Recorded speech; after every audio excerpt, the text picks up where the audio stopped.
కొట్టుకోండి.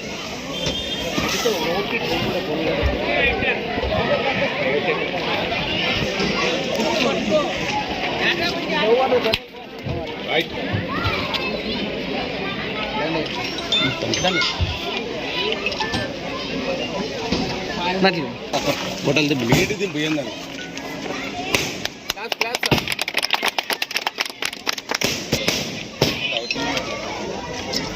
ఈరోజు మన బంటనహాల్ గ్రామానికి మన గుంటకల్ ఎమ్మెల్యే చొలవుతో జయరామన్న ఆదేశాలతో మన బంటనహాల్ చెందిన గ్రామ పెద్దలు సర్పంచ్ ఆధ్వర్యంలో గుమ్మనూరు జయరామన్నను కలిసి అన్న మన బంటనహాల్ గ్రామం నుంచి స్కూల్కి పోయే పిల్లలు చాలా మంది ఉన్నారు, సౌకర్యాలు సరిగ్గా లేవు, మనకి బస్సు వస్తే బాగుంటుందని జయరామన్నకి విన్నవించుకోవడం జరిగింది. సర్పంచ్ ఆధ్వర్యంలో గ్రామ పెద్దలంతా కలిసి దాన్ని అన్న స్వీకరించి వెనకనే అక్కడున్న అధికారులకు ఫోన్ చేసి ఖచ్చితంగా మా బంటనహాల్ గ్రామానికి బస్సు కార్యక్రమం ఖచ్చితంగా పెట్టాలని చెప్పి కోరడంతో అక్కడ వాళ్ళు స్పందించి వెంటనే బస్సు పంపించినందుకు ఆ యాజమాన్యానికి మేము మా బంటనహాల్ గ్రామం తరఫున ధన్యవాదాలు తెలియజేసుకుంటున్నాం.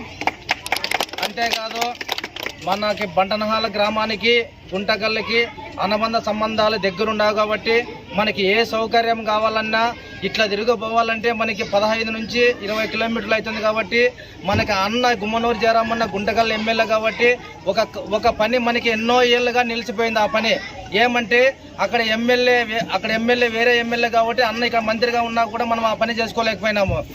కానీ మనకి ఆ పని నెరవేర్చాలంటే ఈరోజు మన గుంటకల్ ఎమ్మెల్యే మన జయరామన్న కాబట్టి ఇక్కడ ఉన్న ఈ రోడ్డు కూడా మనం అందరం పోయి కలిసి మీతో పాటు నేను వస్తాను, ఆ రోడ్డు కూడా శాంక్షన్ చేయించుకొని మనము చాలా దగ్గరగా అవుతుంది కాబట్టి కాలేజీ పిల్లలకైనా స్కూల్ పిల్లలకైనా మనం చేసుకునే బిజినెస్కైనా బాగుంటుందని మీరు నాతో పాటు వస్తే జయరామన్నని మనం ఇది ఒక కోరిక నెరవేర్చున్నా మీకు ఎప్పటికి రుణపడి ఉంటామని చెప్పి మనం అందరం కలిసి పోదామని చెప్పి నేను ఈరోజు గ్రామ పెద్దలకు అందరికీ విన్నవించుకుంటున్నా.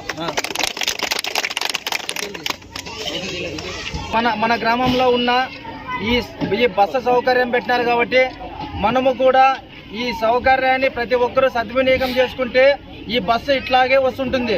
కానీ మనం ఈ బస్సు సౌకర్యాన్ని నెగ్లెక్ట్ చేసినామంటే బస్సు క్యాన్సిల్ అయ్యకుండా ఉంటుంది. ఎందుకంటే మనం అందరూ కలిసి మనం బస్సు అనేది మన స్కూల్ పిల్లలు ప్రతి ఒక్కరిని మన బస్సులో పంపిస్తే వాళ్ళకు కూడా వచ్చేదానికి పోయేదానికి బాగుంటుంది.